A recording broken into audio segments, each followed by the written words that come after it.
Hey everyone, welcome to Preeti Law. இந்த வீடியோல legal aptitude கொஸ்டின்ஸை எப்படி ஆன்சர் பண்றதுன்னு பார்க்கலாம். Do subscribe to my channel and turn on the notification bell. Also follow me on Instagram at Preeti Law. முதல்ல legal aptitude questions எப்படி இருக்கும், அதை எப்படி ஆன்சர் பண்ணலாம் அப்படின்னு நம்ம பார்க்கலாம். லீகல் ஆப்டிடியூட் கொஸ்டின்ஸ் பார்த்தோம் அப்படின்னா அதுல ஃபர்ஸ்ட் பிரின்சிபல் அப்படின்னு சொல்லி ஒரு ஸ்டேட்மெண்ட் கொடுத்திருப்பாங்க. இது ஒரு லீகல் பிரின்சிபல் மாதிரி இருக்கும். அதுக்கப்புறம் பார்த்தோம்னா ஃபேக்ட்ஸ் சொல்லியிருப்பாங்க. ஃபேக்ட்ஸ் அப்படின்னு சொல்லிட்டு ஒரு கேஸ் மாதிரி கொடுத்திருப்பாங்க. அதுக்கப்புறம் இதுக்கு கீழே 4 சாய்ஸஸ் இருக்கும். இப்போ நம்ம இந்த பிரின்சிபலையும் ஃபேக்ட்ஸையும் நல்லா ரீட் பண்ணி அண்டர்ஸ்டாண்ட் பண்ணிக்கணும். சில சமயம் பார்த்தோன்னா பிரின்சிபல் கொஞ்சம் அண்டர்ஸ்டாண்ட் பண்றதுக்கு டஃபா இருக்கும். ஸோ அந்த டைம்ல நம்ம பிரின்சிபலை நல்லா அண்டர்ஸ்டாண்ட் பண்றது இம்பார்ட்டன்ட். இந்த பிரின்சிபல் அப்படின்றது ஃபார்முலா மாதிரி. இந்த ஃபேக்ட்ஸ் நல்லா நம்ம ரீட் பண்ணிட்டு இந்த பிரின்சிபலை அப்ளை பண்ணாதான் இந்த கீழே இருக்கிற சாய்ஸஸ்ல எது கரெக்டான ஆன்சரா இருக்கும் அப்படின்னு சொல்லி நம்ம கரெக்டா கெஸ் பண்ண முடியும். இந்த பிரின்சிபல்ல கொடுத்திருக்கிற ஸ்டேட்மெண்ட் கரெக்ட் இல்லையா அப்படின்லாம் நம்ம யோசிக்க கூடாது. அதுல என்ன சொல்லிருக்கோ அதை அப்படியே அப்ளை பண்ணி கீழே இருக்கிற சாய்ஸஸ்ல இருந்து ஒரு இதை நம்ம ஆன்சரா சூஸ் பண்ணணும். இப்படிதான் லீகல் ஆப்டிடியூட் கொஸ்டின்ஸை நம்ம ஆன்சர் பண்ணணும். இந்த வீடியோல கான்ட்ராக்ட்ஸ் ரிலேட்டடா லீகல் ஆப்டிடியூட் கொஸ்டின்ஸ் இருக்கும். அதையும் நம்ம லைனா பார்க்கலாம். முதல்ல இப்போ இந்த கேஸ்ல நம்ம பிரின்சிபல் என்ன அப்படின்னு சொல்லியிருக்காங்கன்னு பார்க்கலாம்.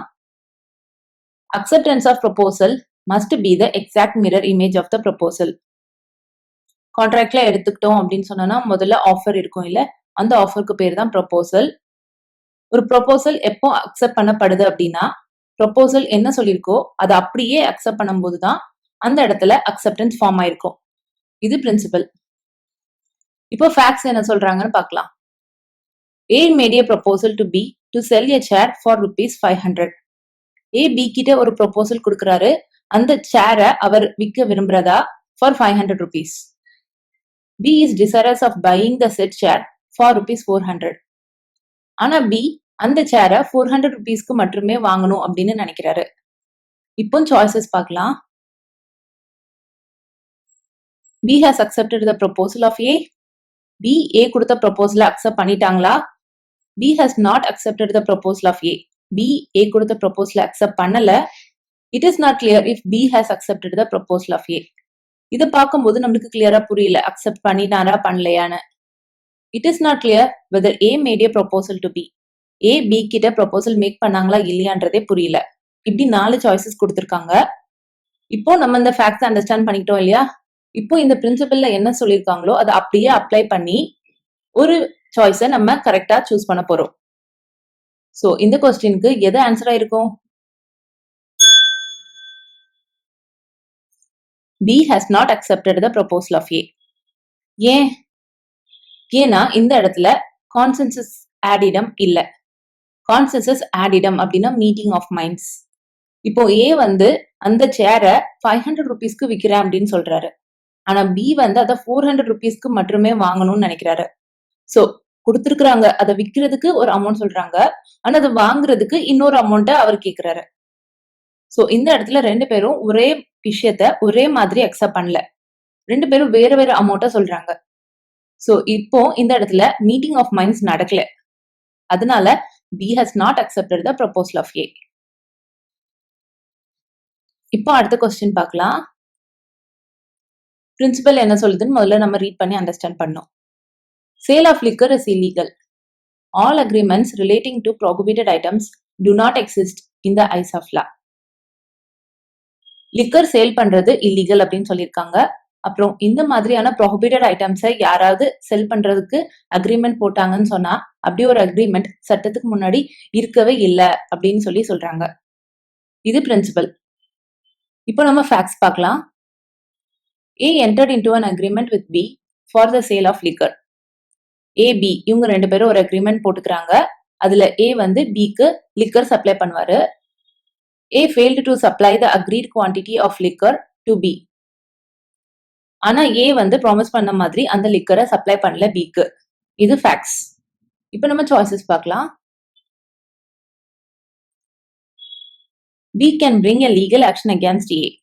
இந்த இடத்துல B பாதிக்கப்பட்டிருக்காரு இல்ல, ஸோ அதனால B can bring a legal action against A. இது வந்து first choice. B cannot bring any legal action against A. B ஆல எந்த லீகல் ஆக்ஷனும் Aக்கு அகேன்ஸ்டா எடுக்க முடியாது. A can bring a legal action against B. A Bக்கு அகேன்ஸ்டா லீகல் ஆக்ஷன் எடுக்கலாம். A and B can initiate appropriate legal action against each other. A, B இவங்க ரெண்டு பேருமே மாத்தி மாத்தி சியூ பண்ணிக்கலாம் அப்படின்னு சொல்லி இந்த லாஸ்ட் சாய்ஸ் சொல்லுது. சோ இந்த क्वेश्चनக்கு எது ஆன்சரா இருக்கும்? B cannot bring any legal action against A. ஏன்? ஏன்னா நம்ம இந்த பிரின்சிபல்ல பார்த்தோம்னா அது தெளிவா சொல்லுது. Sale of liquor is illegal. ஆனா ஃபேக்ட்ஸ்ல அந்த லிக்கரை தான் செல் பண்றதுக்காண்டி அக்ரிமெண்ட் போட்டுக்கிறாங்க. சோ கண்டிப்பா இத பார்த்தோன்னே நம்ம சொல்லிடலாம், இத என்ஃபோர்ஸ் பண்ண முடியாது. இது சட்டத்துக்கு முன்னாடி செல்லவே செல்லாது. சோ அதனால பிக்கு இந்த இடத்துல ரெமெடி கிடையாது. So B cannot bring any legal action against A. Next question பார்க்கலாம். முதல்ல பிரின்சிபல் என்ன சொல்லுது? An agreement with your boy below the age of 18 years is not enforceable by law. 18 இயர்ஸ்க்கும் குறைவா இருக்கிற ஒரு பையனோட போடுற எந்த அக்ரிமெண்ட்டும் சட்டத்து முன்னாடி என்ஃபோர்ஸ் பண்ண முடியாது அப்படின்னு இந்த பிரின்சிபல் சொல்லுது. இப்போ ஃபேக்ட்ஸ் என்ன சொல்லுது? A man entered into an agreement with a girl of 17 years of age. So ஒருத்தர் வந்து ஒரு கேர்ள் அவளுடைய வயசு வந்து 17 இயர்ஸ் தான் ஆகுது, அவளோட ஒரு அக்ரிமெண்ட் போட்டுக்கிறாங்க. இது ஃபேக்ட்ஸ். இப்போ நம்ம சாய்ஸஸ் பார்க்கலாம். The agreement is enforceable by law. The agreement is enforceable by the girl. The agreement is not enforceable by law. No inference can be drawn. So இப்போ நம்ம ஃபேக்ட்ஸை அண்டர்ஸ்டாண்ட் பண்ணிக்கிட்டோம். 18 இயர்ஸ்க்கு குறைவா இருக்கிற ஒரு கேர்ளோட அக்ரிமெண்ட் போட்டிருக்காங்க. பிரின்சிபல் சொல்லுது 18 இயர்ஸ்க்கும் குறைவா இருக்கிற ஒருத்தரோட போடுற அக்ரிமெண்ட் என்ஃபோர்ஸ் பண்ண முடியாது அப்படின்னு சொல்லுது. ஸோ இதுல இந்த 4 சாய்ஸஸ்ல எது ஆன்சரா இருக்கும்? The agreement is not enforceable by law. ஏன்? ஏன்னா இந்த கேர்ளுக்கு 17 இயர்ஸ் தான் ஆகுது. ஆனா நம்ம பிரின்சிபல்ல சொல்லியிருக்காங்க 18 இயர்ஸ் ஆகியிருந்திருக்கணும்னு. 18 இயர்ஸ்க்கும் குறைவா இருந்துச்சு அண்ட் அவங்களோட அக்ரிமெண்ட் போட்டாங்கன்னு சொன்னா அதை என்ஃபோர்ஸ் பண்ண முடியாதுன்னு சொல்லுது. சோ இந்த 4 சாய்ஸ்ல சாய்ஸ் 3 தான் சரியா இருந்திருக்கும். இப்போ அடுத்த கொஸ்டின் பார்க்கலாம். பிரின்சிபல் என்ன சொல்லுது? The communication of a proposal is complete when it comes to the knowledge of the person to whom it is made. முதல்ல ஒருத்தங்க ஆஃபர் கொடுக்குறாங்க இல்ல, அது பேர் தான் ப்ரொபோசல். சோ அந்த ப்ரொபோசலை அவங்க யாருக்கு கொடுக்க விரும்புறாங்களோ, யாருக்கு அவங்க தெரிஞ்சுக்கணும்னு நினைக்கிறாங்களோ அவங்க கிட்ட கம்யூனிகேட் பண்ணணும். அப்பதான் அவங்களுடைய ரெஸ்பான்ஸ் என்ன இருக்கு அப்படின்னு சொல்லி இந்த ஆஃபர் கொடுத்தவங்களுக்கு தெரியும். சோ கம்யூனிகேஷன் எப்போ கம்ப்ளீட் ஆகுதுன்னா, அவங்க யாருக்கு இதை கம்யூனிகேட் பண்ணணும்னு நினைக்கிறாங்களோ, யாரு ஆஃபரை அக்செப்ட் பண்ணணும்னு நினைக்கிறாங்களோ அவங்களுடைய நாலேஜ்க்கு போகும்போதுதான் அந்த ப்ரொபோசல் கம்ப்ளீட் ஆகுது அப்படின்னு சொல்லியிருக்காங்க. அதாவது அந்த கம்யூனிகேஷன் கம்ப்ளீட் ஆகுது அப்படின்னு சொல்றது பிரின்சிபல். இப்போ நம்ம ஃபேக்ட்ஸ் என்ன சொல்லுதுன்னு பார்க்கலாம். A sent a letter making a proposal to B to purchase the house of B. A வந்து B கிட்ட ஒரு லெட்டர் அனுப்புறாரு, B உடைய ஹவுஸை A வாங்குறதா சொல்லி. B's wife received the letter. B உடைய wife அந்த லெட்டரை வாங்குறா and she handed it over to B. அந்த லெட்டரை வாங்கிட்டு அவ B கிட்டயே கொடுத்துட்டா. இது ஃபேக்ட்ஸ். இப்போ நம்ம சாய்ஸஸ் பார்க்கலாம். The communication of proposal is complete when A sent the letter. Communication of proposal complete ஆகுது எப்போனா A அந்த லெட்டரை சென்ட் பண்றாருல அப்பவே கம்யூனிகேஷன் கம்ப்ளீட் ஆயிட்டு அப்படின்னு சொல்றாங்க. The communication of proposal is complete when B's wife received it. B உடைய wife வந்து அந்த லெட்டரை வாங்கும்போது communication of proposal complete ஆயிடுச்சு. The communication of proposal is complete when B's wife handed over the letter to B. B உடைய wife தானே அந்த letter வாங்கினாங்க. சோ அந்த லெட்டரை B யோட wife B கிட்ட கொடுத்தம்போது கம்யூனிகேஷன் கம்ப்ளீட் ஆயிட்டு. The communication of proposal is complete when B reads the letter. Communication எப்போ கம்ப்ளீட் ஆகுதுன்னா B வந்து அந்த லெட்டரை வாசிக்கும் போது. சோ இப்போ நம்ம ஃபேக்ட்ஸ் என்னன்னு பார்த்துட்டோம், பிரின்சிபல் என்னன்னு தெரிஞ்சுட்டு சோ பிரின்சிபல் அப்ளை பண்ணா இந்த 4 சாய்ஸ்ல எது ஆன்சரா இருக்கும்?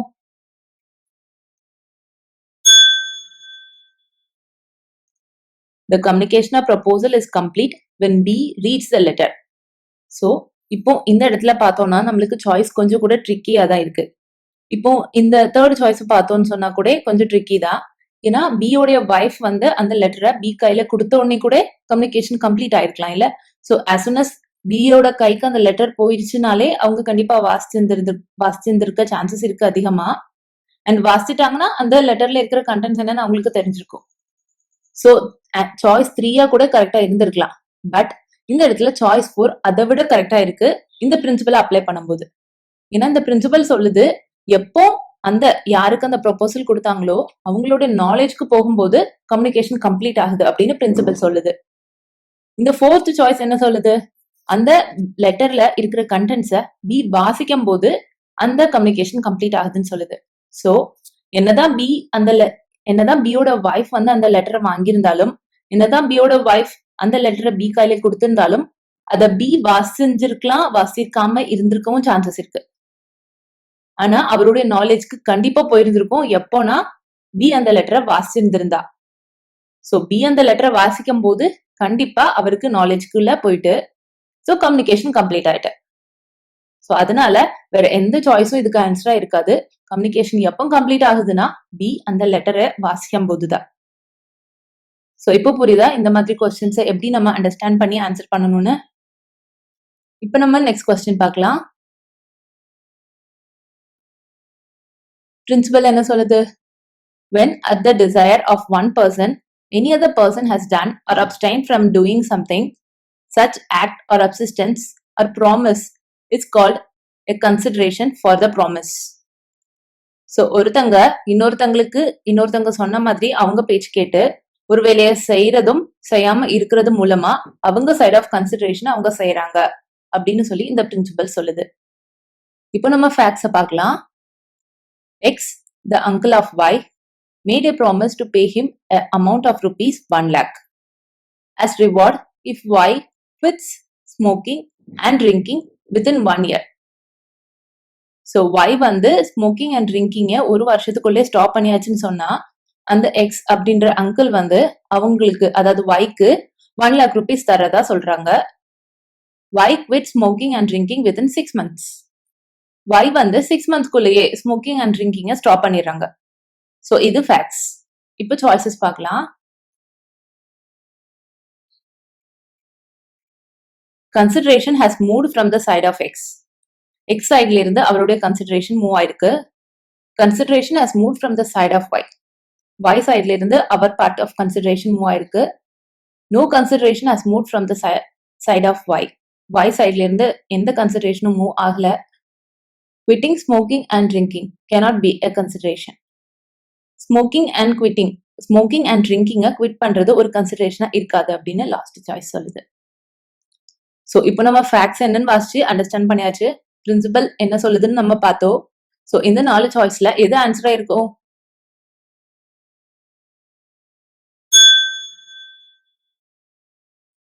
சாய்ஸ் 2 தான் கரெக்டா இருக்கும். Consideration has moved from the side of Y. So அந்த அங்கிள் சொன்னாங்க நான் வந்து 1 lakh rupees தருவேன், நீ வந்து ஸ்மோக்கிங் அண்ட் ட்ரிங்கிங்க ஸ்டாப் பண்ணினா, அதுவும் ஒரு வருஷத்துக்குள்ளே ஸ்டாப் பண்ணினா. சோ ஒய் வந்து என்ன சொல்றாங்க? சோ இது வந்து அவர் side of consideration, uncle side of consideration தான் அந்த 1 lakh rupees. ஒயோட சைடோடைய கன்சிடரேஷன் என்னது? அவர் வந்து ஸ்மோக்கிங் அண்ட் ட்ரிங்கிங்க 1 yearக்குள்ளே ஸ்டாப் பண்ணணும். சோ ஒய் அவர் சைட் ஆஃப் கன்சிடரேஷனை செஞ்சுட்டார். அவர் 1 yearக்குள்ளே ஸ்டாப் பண்ண சொல்லியிருக்கிறாரு, ஆனா இவர் 6 monthsக்குள்ளேயே ஸ்டாப் பண்ணிட்டார். சோ இது அவர் பார்ட் ஆஃப் கன்சிடரேஷன். ஒய் அவருடைய சைட் ஆஃப் கன்சிடரேஷனை செஞ்சுட்டார். இதுதான் கரெக்ட் ஆன்சர். சோ புரிஞ்சுதா எப்படி அப்ளை பண்ணணும்னு சொல்லிட்டு? இப்போ நெக்ஸ்ட் கொஸ்டின் பார்க்கலாம். பிரின்சிபல் சொல்லுது, where one of the parties to a contract was in a position to dominate the decision of the other party, the contract is enforceable only at the opinion of the party who was in a position to dominate decision of the other party. So கான்ட்ராக்ட்ல 2 party இருக்காங்க. அதுல ஒரு party வந்து dominating பொசிஷன்ல இருந்தாங்கன்னு சொன்னா அந்த contract வந்து அந்த டாமினேட்டிங் பர்சன் அவருடைய டிசிஷன் அவர் நினைக்கிற மாதிரியே தான் அந்த கான்ட்ராக்ட் என்ஃபோர்ஸ் பண்ணப்படுது அப்படின்னு இந்த பிரின்சிபல் சொல்லுது. இப்போ ஃபேக்ட்ஸ் பார்க்கலாம். A doctor asked his patient to make a payment of rupees 10 lakh for the treatment of his fever. So ஒரு டாக்டர் வந்து அந்த பேஷண்ட்டை ட்ரீட் பண்றதுக்கு 10 lakh rupees கேட்குறாரு. The patient paid amount of rupees 5 lakh. Patient வந்து 5 lakh rupees கட்டிடுறாரு and promised to pay the remaining amount after the treatment. So மிச்சம் இருக்கிற 5 lakhs வந்து நான் ட்ரீட்மெண்ட் முடிஞ்சதுக்கு அப்புறம் கட்டுறேன் அப்படின்னு சொல்லி அந்த பேஷண்ட் சொல்றாரு. After treatment the patient recovered from the fever. So treatment கொடுத்தாச்சு, பேஷண்ட் கூட நல்லா ஆயாச்சு. The doctor demanded the remaining amount from the patient. So doctor மிச்சம் இருக்கிற அமௌண்ட்டை நீ கெட்டுவேன்னு சொன்னல அதை கேட்குறாரு. The patient refused to pay. ஆனா அந்த பேஷண்ட் அந்த அமௌண்ட்டை நான் பே பண்ண மாட்டேன்னு சொல்லிடுறாரு. இது ஃபேக்ட்ஸ். இப்போ நம்ம சாய்ஸஸ் பார்க்கலாம். The contract is enforceable against the doctor. The contract is enforceable against the patient. The contract is not enforceable. The contract is not enforceable against the patient. So, இந்த 4 சாய்ஸ்ல எது ஆன்சரா இருக்கலாம்?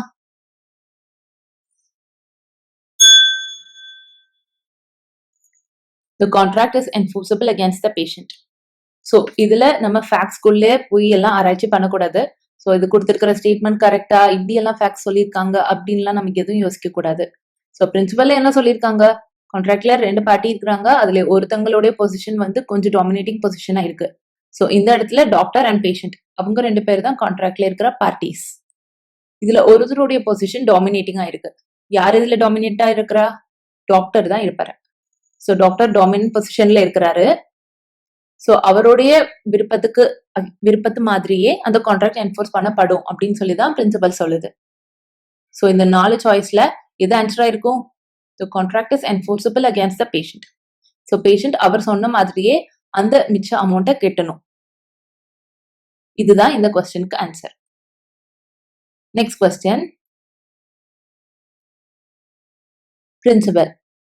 When a person who has made a promise to another person to do something does not fulfill his promise, another person becomes entitled to receive from the person who did not fulfill his promise compensation in the form of money. ஒருத்தங்க இன்னொருத்தங்க கிட்ட promise பண்றாங்க, நான் உனக்கு இந்த வேலையை செஞ்சு தரேன் அப்படின்னு. அப்படியே அவங்க செஞ்சு தரலன்னு சொன்னா அவங்க செஞ்சு தராததுக்கு இன்னொருத்தவங்ககிட்ட காம்பன்சேஷன் பே பண்ணும் இந்த ஃபார்ம் ஆஃப் மணி. இப்படி பிரின்சிபல் சொல்லுது. இப்போ நம்ம ஃபேக்ட்ஸை பார்க்கலாம். X made a promise to Y to repair his car engine. X ஒய்க்கு ப்ராமிஸ் பண்றாரு, நான் வந்து இந்த கார் இன்ஜினை ரிப்பேர் பண்ணி தரேன் அப்படின்னு. Y made the payment for repair. Y அதுக்கான அமௌண்ட்டை கொடுத்துட்றாரு. After the repair Y went for a drive in the same car. Repair எல்லாம் பண்ணி முடிச்சாச்சு. ஸோ ஒய் அந்த கார் எடுத்துட்டு போறாரு. While driving the car Y met with an accident due to bursting of the tyre. Y அந்த காரை ஓட்டிட்டு போறாரு, அப்ப பார்த்தனா ஆக்சிடென்ட் ஆகுது. ஆக்சிடென்ட் ஏன் ஆகுது அப்படின்னா அந்த காரோடைய டயர் வந்து வெடிச்சிருது. ஸோ இது ஃபேக்ட்ஸ். இப்போ சாய்ஸஸ் பார்க்கலாம். X will be entitled to receive compensation from Y in the form of money. So X வந்து இந்த இடத்துல காம்பன்சேஷன் வாங்கலாம் ஒய் கிட்ட இருந்து. Y will be entitled to receive compensation from X in the form of money. Y வந்து X கிட்ட இருந்து compensation வாங்கலாம். X is not entitled to receive compensation. X க்கு compensation கிடைக்காது. Y is not entitled to receive compensation from X. X கிட்ட இருந்து Y க்கு compensation கிடைக்காது. So இதுல எது ஆன்சரா இருக்கும்? Y will not be entitled to receive compensation from X. ஏன்? ஏன்னா இந்த இடத்துல அவர் ப்ராமிஸ் பண்ண மாதிரி அவர் இன்ஜினை ரிப்பேர் பண்ணி தந்துட்டாரு. ஆனா ஆக்சிடென்ட் நடக்குது. ஆக்சிடென்ட் இன்ஜின் ஒழுங்கா ரிப்பேர் பண்ணாததுனால நடக்கல, டயர் வெடிச்சதுனாலதான் ஆக்சிடென்ட் நடக்கு. சோ இதுக்கும் அவருக்கும் எந்த சம்மந்தமும் கிடையாது இல்ல. சோ அதனால இந்த இடத்துல அவர் காம்பன்சேஷன் பே பண்ணணும்னு அவசியம் கிடையாது. சோ லாஸ்ட் சாய்ஸ் இதுதான் ஆன்சர். நெக்ஸ்ட் கொஸ்டின் பார்க்கலாம். பிரின்சிபல் என்ன சொல்லுதுன்னா, a condition must be complied with in order to claim the benefit of an agreement. ஒரு அக்ரிமெண்ட் மூலமா ஒருத்தங்களுக்கு ஒரு பெனிஃபிட் வேணும்னு சொன்னா அதுல என்ன கண்டிஷன் போட்டிருக்காங்களோ அதை கண்டிப்பா செஞ்சு முடிச்சிருந்திருக்கணும். A agrees to transfer a form to B. A வந்து Bக்கு ஒரு ஃபார்மை டிரான்ஸ்ஃபர் பண்றதா சொல்றாரு. If B shall not go to England within 3 years after the date of the agreement. B வந்து இங்கிலாந்துக்கு போகலன்னு சொன்னா his interest in the form shall cease. அந்த ஃபார்ம் அவருக்கு கொடுப்பேன்னு சொன்னார்ல, அதுல இருக்கிற அவருடைய இன்ட்ரெஸ்ட் வந்து கிடைக்காது அவருக்கு. அவர் இங்கிலாந்துக்கு போகலன்னு சொன்னா. B does not go to England within the term prescribed. So இவர் கொடுத்திருந்த இந்த நாட்களுக்குள்ள பி வந்து இங்கிலாந்துக்கு போகல. இப்போ நம்ம சாய்ஸஸ் பார்க்கலாம். B's interest in the form continues. B's interest in the form does not continue. B has fundamental right to go to England or not to go to England, and hence the condition is illegal. The agreement between A and B is void. So இதுல எது answer ஆயிருக்கும்? B's interest in the form does not continue. ஏன் கிடைக்காது?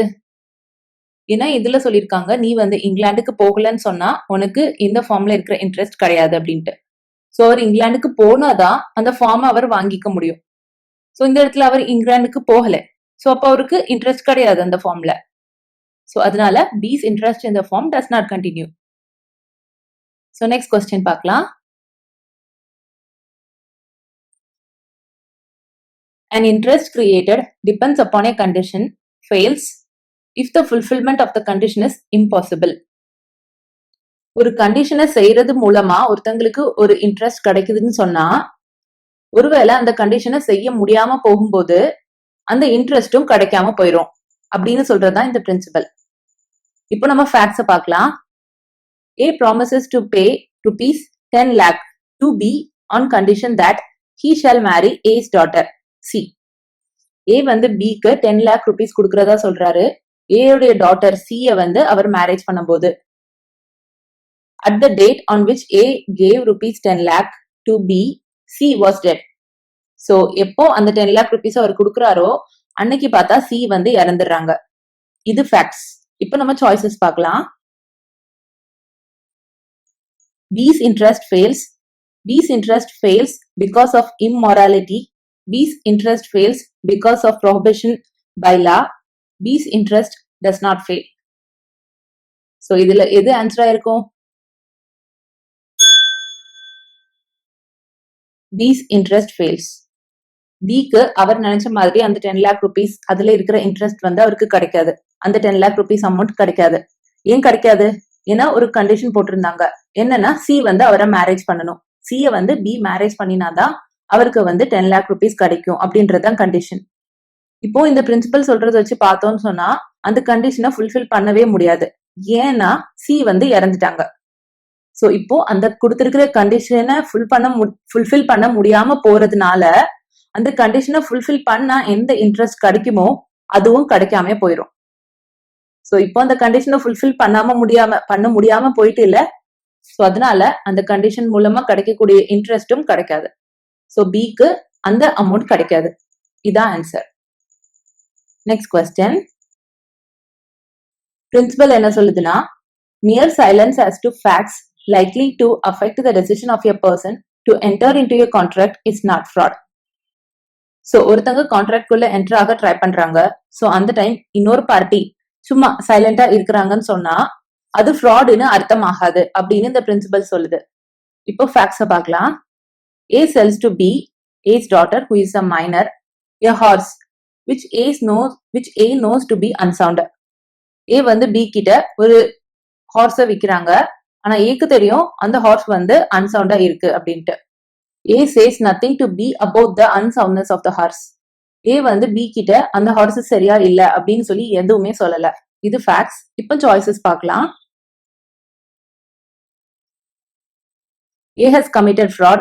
A has committed no fraud. There cannot be a contract between a father and a daughter. ஃபாதருக்கும் டாட்டருக்கும் நடுவுல contract எதுவும் இருக்கக்கூடாது. The daughter did not ask, therefore the father did not tell. Hence no fraud. அந்த daughter வந்து அந்த hours நல்லா இருக்கா அப்படின்னு சொல்லி கேட்கவே இல்லை. அதனால அவங்க அப்பாவும் சொல்லவே இல்லை. சோ அதனால இதுல எந்த ஃப்ராடும் இல்ல அப்படின்னு சொல்லி இந்த லாஸ்ட் சாய்ஸ் சொல்லுது. சோ இதுல எது ஆன்சரா இருக்கும்?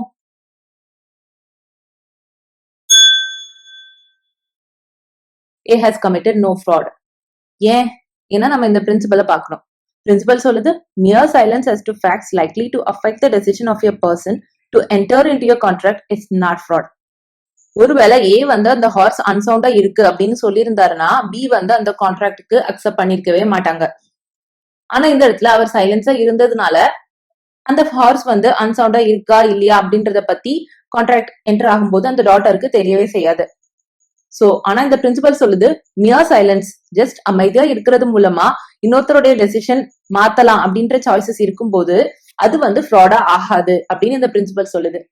சோ இந்த பிரின்சிபலை அப்ளை பண்ணி பார்த்தோம்னு சொன்னா ஏ வந்து எந்த ஃப்ராடுமே ப்ளே பண்ணல. Next question. Principle. Property can be transferred only by a living person to another living person. ஒரு ப்ராப்பர்ட்டியை ரெண்டு உயிருள்ள நபர்களுக்குள்ளே மட்டுமே டிரான்ஸ்ஃபர் பண்ண முடியும். Facts. A transfers property of which he is the owner in favor of the unborn child of B. So A வந்து ஒரு unborn child பேருக்கு ப்ராப்பர்ட்டியை டிரான்ஸ்ஃபர் பண்றாரு. இது facts. இப்போ சாய்ஸஸ் பார்க்கலாம். Property has been transferred to the unborn child. Property has not been transferred to the unborn child. Property has been transferred to B. Property will be transferred to the unborn child after his birth. So இதுல எது ஆன்சரா இருக்கும்? Property has not been transferred to the unborn child. ஏன்? நான் முதல்ல சொன்ன மாதிரி கொடுத்திருக்கிற பிரின்சிபல் வந்து லீகலி சரியா இருக்கா சரியா இல்லையா அப்படின்லாம் நீங்க யோசிக்க கூடாது. சோ கொடுத்திருக்கிற பிரின்சிபலை அப்படியே தான் அப்ளை பண்ணணும். சோ கொடுத்திருக்கிற பிரின்சிபல் சொல்லியிருக்காங்க லிவிங் பர்சனுக்கு நடுவுலயே மட்டும்தான் ப்ராப்பர்ட்டியை டிரான்ஸ்ஃபர் பண்ண முடியும்னு. சோ அதை நம்ம அப்படியே அப்ளை பண்ணணும்னு சொன்னா இந்த ப்ராப்பர்ட்டியை அன்பார்ன் சைல்டுக்கு ஃபேவரா டிரான்ஸ்ஃபர் பண்ண முடியாது அப்படின்றதான் கரெக்டான ஆன்சரா இருக்க முடியும். ஓகே, சோ நெக்ஸ்ட் கொஸ்டின் பார்க்கலாம். Principal. Law never enforces an impossible promise. சட்டம் வந்து செய்ய முடியாத ஒரு விஷயம், ஒரு ப்ராமிஸ் பண்ணியிருந்தாங்க அதை நான் செய்யறேன்னு சொல்லி அதை வந்து என்ஃபோர்ஸ் பண்ண முடியாது அப்படின்னு சொல்றாங்க. A made a promise to B to discover treasure by magic. A Bக்கு ப்ராமிஸ் பண்றாங்க நான் வந்து மேஜிக் பண்ணி ஒரு ட்ரெஷரை கண்டுபிடிக்கிறேன் அப்படின்னு சொல்லி. இப்போ சாய்ஸஸ் பார்க்கலாம். Law will not enforce the promise. Law will enforce the promise. Law will enforce the promise only at the option of A. Law will enforce the promise only at the option of B. So இதுல எது ஆன்சரா இருக்கும்? So கொடுத்திருக்கிற principal apply பண்ணி பார்த்தோம்னா law will not enforce the promise. So magic பண்ணி யாரும் ட்ரெஷரை கண்டுபிடிக்க முடியாது. சோ அதனால இந்த இடத்துல law will not enforce the promise. அந்த மாதிரியான ப்ராமிஸை law enforce பண்ணாது. இதுதான் ஆன்சரா இருக்கும்.